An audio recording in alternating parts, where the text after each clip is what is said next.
So Wow. pretty much I went with my team. We joined up with the Coast Guard.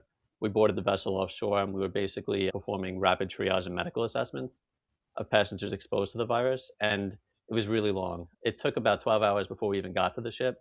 And then we worked all through the night. So the whole thing took probably about 36 hours.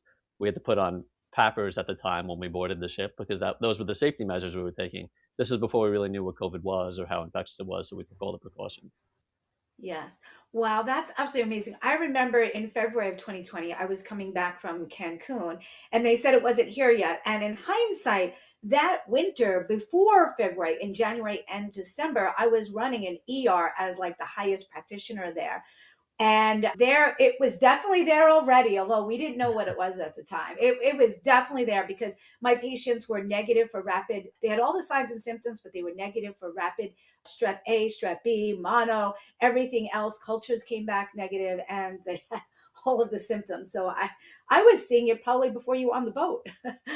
Yeah, yeah, exactly. Like, and that's what was interesting about it. Like, it was showing up in communities before we ever knew, because it presented like Mm, other viruses, and it was very hard to tell that we had this novel virus kind of going on amongst us. We saw a lot of it in China at the time. That was the information that we had, and I guess the policies at that point in time were to try to keep COVID offshore if possible.